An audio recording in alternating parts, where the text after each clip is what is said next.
Yo, yo, yo, yo, yo, yo, yo, yo, yo.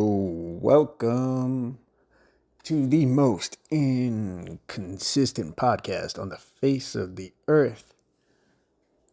I forgot what I call it. I think I call it the only Capi show. I don't know. Something like that. Anywho, welcome. It's been a minute. A lot's changed. A lot's happened since the last time that I got on this thing and since the last time I uploaded a video. I don't know if this video is going to make it up there. It might. I might upload it. I might not. We'll see. We'll debate. And we'll go from there. But this is going to be one of those episodes where it's going to be like a deep dive into a deep dive into pretty much everything. I know that last episode hit pretty hard, where I talked about like mental health and like getting help and get help if you need it.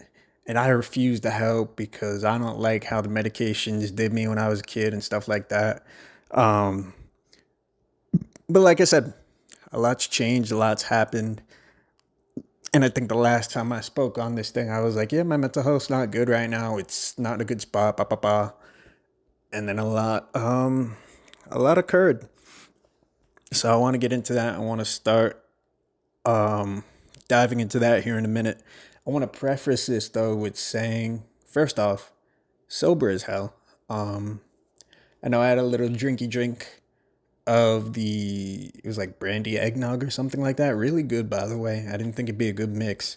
Uh, Around the holidays, I like to drink like eggnog, alcoholic drinks, or like coquito, and I like to sit down and enjoy a drink because it's like you can't do that, you know, 365 days of the year. You can only do it maybe 90, something like that.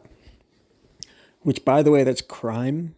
I think eggnog should be produced throughout the entire year, but I digress. Either way, um, it's going to be one of those episodes where there's going to be a lot of triggering things and a lot of triggering events. So, like, if you get triggered by like suicidal stuff or depression or anxiety or anything like that, this episode is not for you. Like, just go away.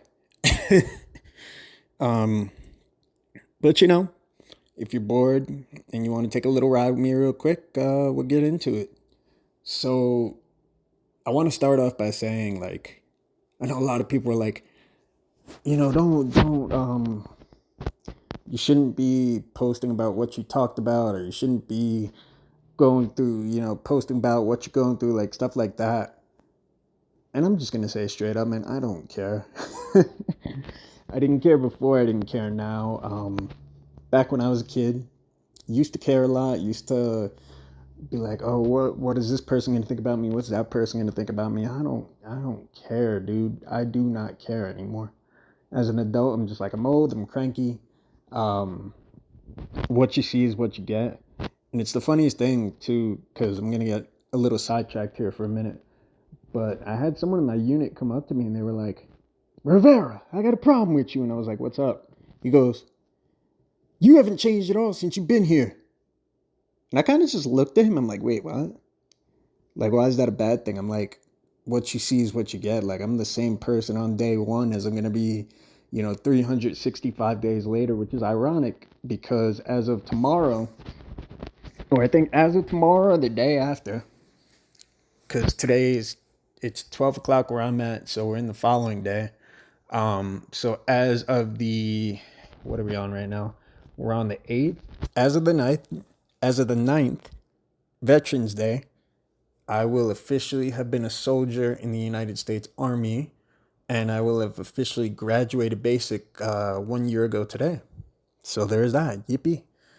So it's kind of fitting that I'm doing this episode. It's kind of fitting that I'm doing this right now because it's on the 1 year anniversary and because it's like a good chance to reflect on everything and a good chance to just speak my mind and just unwind a little bit. I know last time I spoke my mind a little bit too much, um, and I kind of just deep dived into my brain and what's going on with my life and what's going on and what's happening. And you know what? I found it beneficial because I did have people reach out to me and be like, hey man, I'm going through this too. I'm going through that too. So like, one, you're not alone, right? And two, you hear someone talk about this stuff and you're like, wow, like this person's going through this or this person's going through that. Like, okay, I'm not doing this by myself, or I'm not going through this alone, or, the thoughts I have aren't exactly uncommon. So while it was very open, it was very revealing, it was very like just straightforward. I feel like it benefited, everyone in a way, honestly. So I'm like, I figured I'd just do one of those again. And rather than talk about something like just really basic, I wanted to just this is going to be more of a life update. This is just going to be, where I'm at mentally, where I'm at emotionally, where I'm at just in general. So I want to take you back to August, because that's when, this all started. Um, we're getting ready to leave. We're getting ready to go and do deployment.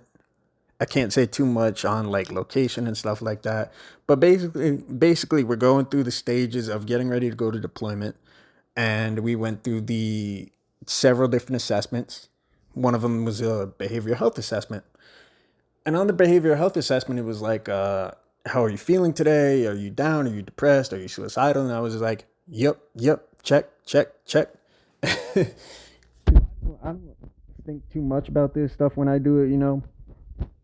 Um, for most people, the right answer was just say no, and you're good to go.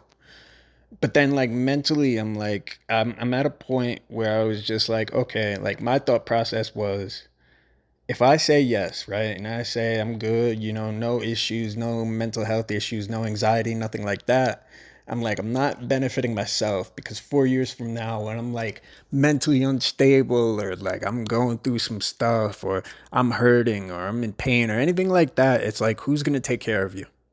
Is your sergeant going to take care of you when you're out? Is your lieutenant?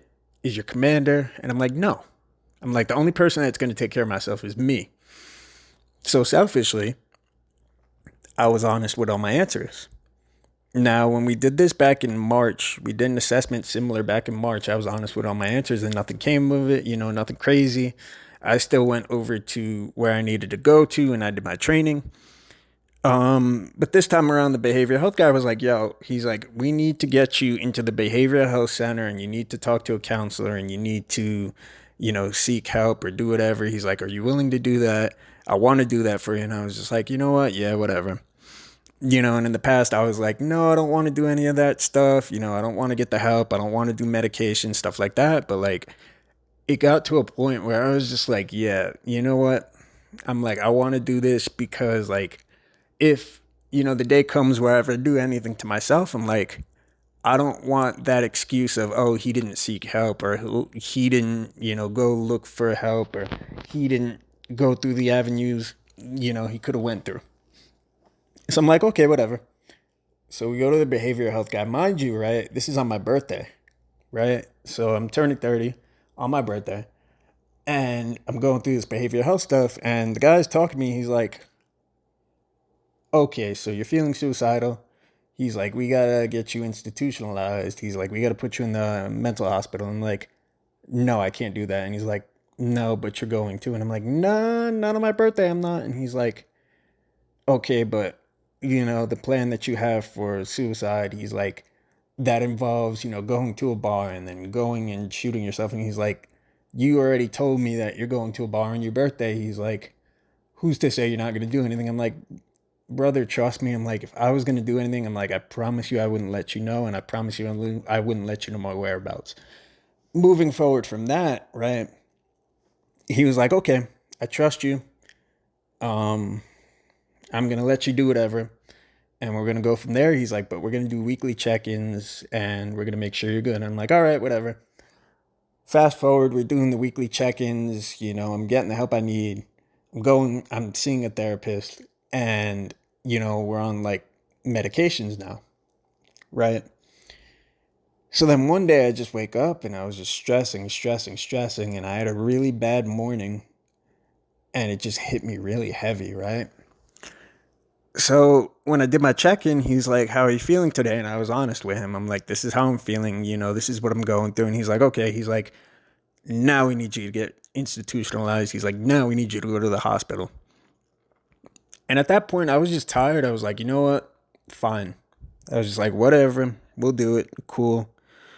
So I went voluntarily and I got institutionalized voluntarily. And I say institutionalized, but it was really just going to the mental hospital for a week and like unpacking everything and like trying to rationalize my depression, trying to rationalize my anger and anxiety and frustrations and everything like that. Um, and it's one of those situations where they're like, why would you say this? Why would you say this out loud? Why would you admit to it?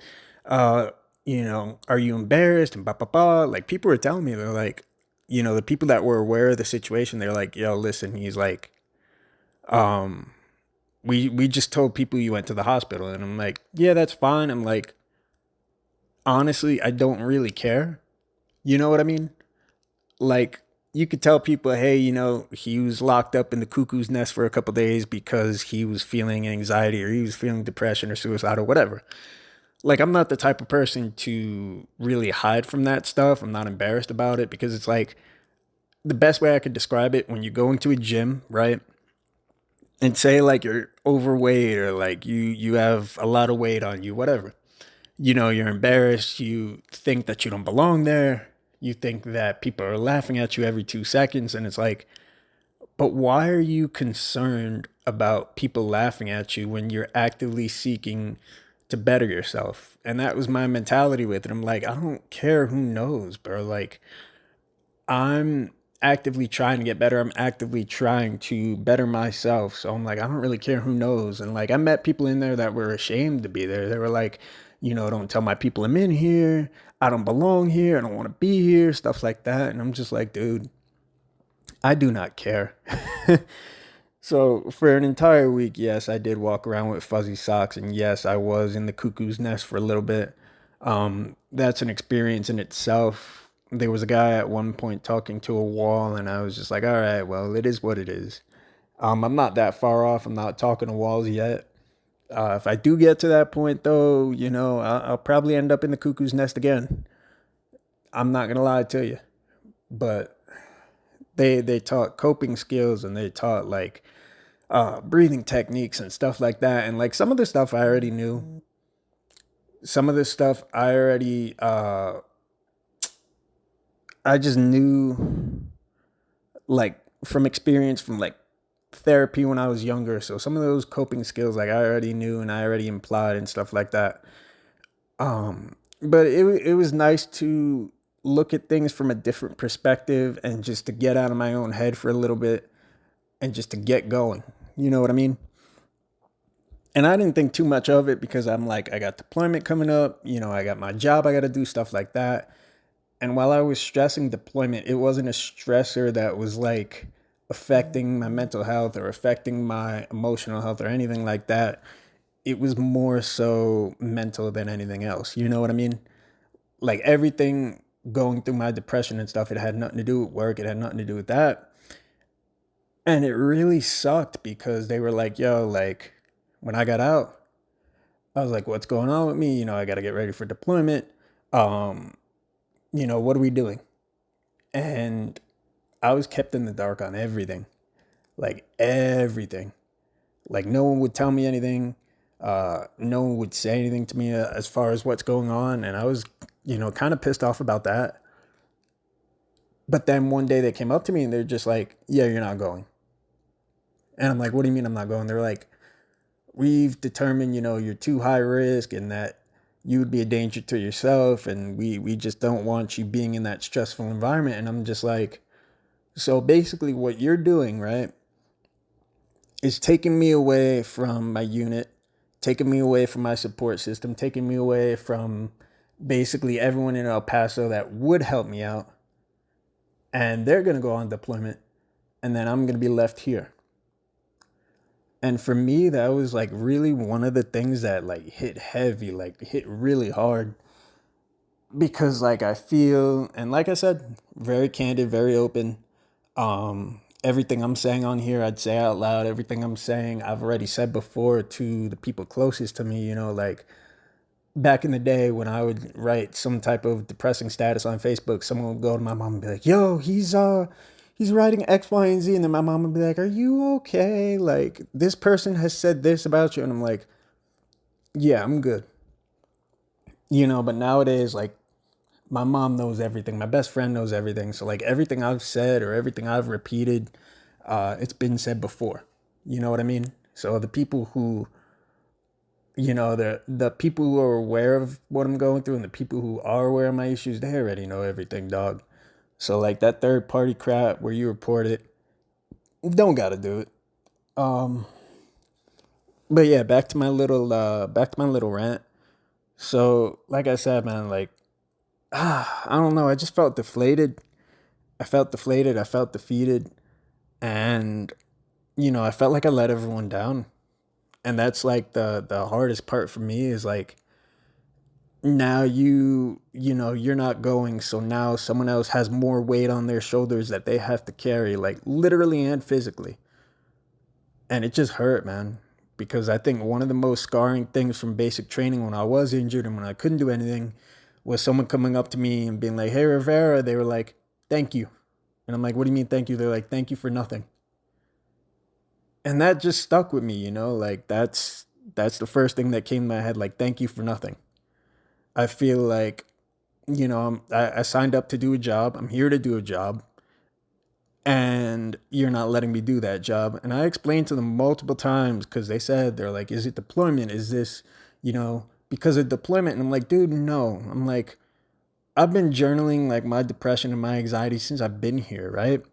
So that dates all the way back to December, and everything's on paper or everything's on where it needs to be. Everything's documented. Um, Literally from December with dates, with like everything. So I'm like, it had nothing to do with deployment and nothing to do with that. And I not once said to anyone that I didn't want to do deployment, right? So that one kind of hurt me really bad and it hit heavy. And I just went into a really, really bad depression. I'm like, there's not any amount of drugs, there's not any amount of pills or any amount of happy pills that I could take that would stop that because when I'm upset, regardless of if I'm on anything. So that hit heavy, like really bad. And for a couple weeks, and still now, like, I can't eat. I feel nauseous all the time. Like, I skip meals. Like, I haven't had an actual decent meal in the past couple of weeks. Like, it hurt, man. And it still does. And I think that's why I'm talking about it because I'm like, if I don't put this down on pen, if I don't put this down on paper, and if I die tomorrow, like people would just be like, oh, he did it because of X, Y, and Z. Or I've always felt like I'm just gonna be another statistic, like another phone call to be like, yo, hey, check on your soldiers and make sure they're good. And that was my mindset, you know, with all this going on. And people are like, no, but you're here to heal, and it's gonna be a healing experience for you, and you're gonna be better, and you're gonna do good, and blah blah blah. And I'm trying to rationalize it, I'm trying to wrap my brain around it. Um, I don't typically believe in a higher power as much as it is like everything happens for a reason, you know. Like I literally pulled a 24-hour, 25-hour shift a couple nights ago where it was just me and this dude. And, he was talking to me about his life and he was talking to me about like his depression and his anxiety and stuff like that. And how like he had, he got to a point where he had like a gun in his mouth and he was going to kill himself. And he's like, every day I think about that and remind myself I'm here for a reason, stuff like that. So I think in the moment, I rationalized it as okay, maybe I was here for this person to express themselves, maybe I was here to in that moment listen to that person and like be that shoulder to cry on because over here like if you cry or if you get upset or if you get angry, you need that shoulder to cry on. And I had that the other night like I want to say like a week and a half ago where I was just like, man, like I wish my family was here. I wish I could give my mom a hug, my friends a hug, my cousin, someone. And I'm like, I had no one. Mentally I had no one, physically I had no one, and I just felt alone, trapped in my own head, trapped in my own thoughts, and just trapped in general. And it's currently how I'm feeling because of everything going on. And it just sucks, man. It really does. It's just so deflating to want to be better, to want to do better, and it just feels like, I'm failing, I'm falling, I'm letting everyone down. Um, Sorry, I had to take a moment to breathe and reflect because I'm getting into it heavy. But like, people ask me all the time, they're like, "Why did you join the army? Why did you enlist? Why did you come here?" And I tell people all the time, I'm like, free college after 4 years, set myself up for a future. But like low key, like at the time, I had nothing. I was living in my best friend's basement, and I was doing nothing with my life. I couldn't work retail, because I felt like there's a certain glass ceiling that you hit where you're just like, you can't progress. And for me, I always have to progress, or for me, like, I always have to do better or like continue to do better. So for me, like, I feel like I hit that glass ceiling where it's like, this is a new challenge for me. This is something brand new. This is fresh. This is something that I wanted to do when I was younger and I couldn't, because of my head injuries and because of all the injuries I had prior. But now it's like, okay, they want people. I'm here. I'm your people. And it just sucks. And I think that was the biggest thing for me is like, okay, so I'm not going on deployment. It's like, now what? Now, what do I do? Where do I go? Because the last person I spoke to told me, they were like, if you don't go on deployment, the army has no use for you and you're not gonna be here anymore. You're gonna get discharged. So I'm like, okay. So I'm dealing with all this mental health issues. I'm dealing with all this anxiety. I'm dealing with all these stressors. And then you're gonna tell me that you're gonna kick me out, basically. So now you're like, okay, we're going to prioritize your mental health, but then we're going to kick you out and you're going to be the world's problem now and you're not going to be our problem. So for me, that hit pretty heavy. Um, and I've just actively been trying to get better and it's just not working. And I'm just like, man, like, I'm over it. I'm deflated. There's only so many conversations you could have where you're just like, okay, am I good? No. Okay, what do we do now? How do we move forward? And I've gotten to the point where I'm like, if I'm honest about my health, if I'm honest about my mental health, I'm like, now you're going to kick me out. If I say that I'm bad, or if I say I'm going into a bad place, like, what's going to happen? Like, you're going to kick me out. You're going to say that I'm taking advantage of a system, basically. I had someone when I was in the hospital, they told me, they're like, how do you feel about leaving? Like, how do you feel about getting discharged from the hospital? And I told her, I said, listen, I'm like, my anxiety is always going to be there. My depression is always going to be there. The suicidal thoughts are always going to be there. I'm like, none of this is going to change, right? So it's like, it's a matter of how I handle it from here, is what I told her. And she's like, so you're not ready to leave? And I'm like, no. I said, don't get me wrong. I said, I'm ready to leave. But I'm also saying that if I'm going to leave and if I'm going to be out there, I got to handle it the way I got to handle it. And that's one thing that I wanted to make clear, is that I'm actively trying to get better. I'm actively trying to get the help. I'm actively trying to not feel the way I am. And it sucks because I'm like, now I feel like, in all honesty, I'm like, I have no one. You know what I mean? Like, family's home, support systems all the way in deployment. So I just feel alone. I feel trapped. I feel like there's nothing. And I know this is very, somber. It's very hard to hear. It's very depressing, but it's real. Like, this is who I am. I would rather see someone for who they are than pretend to be okay and, suffer in silence, because that's not a good thing. I said on my last podcast, I'm like, I don't want to take pills. I don't want to go see a therapist. And I literally got to that point where I was just like, okay, you know what? I'm like, maybe this is a good thing that I'm actively now seeking the help that I need to seek. And I've never been a woe is me guy. I've always been like, okay, you know, like I'm saying this because I want you to know how I'm feeling right now. Like if I'm not me, I want you to know it's because of X, Y, and Z. You know, and I debated a lot. I was like, should I post this? Should I not post this? And I'm just like, I'm going for it. Whatever, man. Like, it can't get any worse from here. Honestly, it can't. uh, you know, I had a couple nights ago, maybe about a week and a half ago, where I really hit rock bottom, and I was just staring at all my medications. And I'm like, I could just end everything right now. You know, I could just be gone. And it hurt, and it sucked.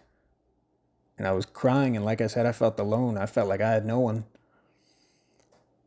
And it's one of those real moments where you're just like, something's got to change, something's got to be different.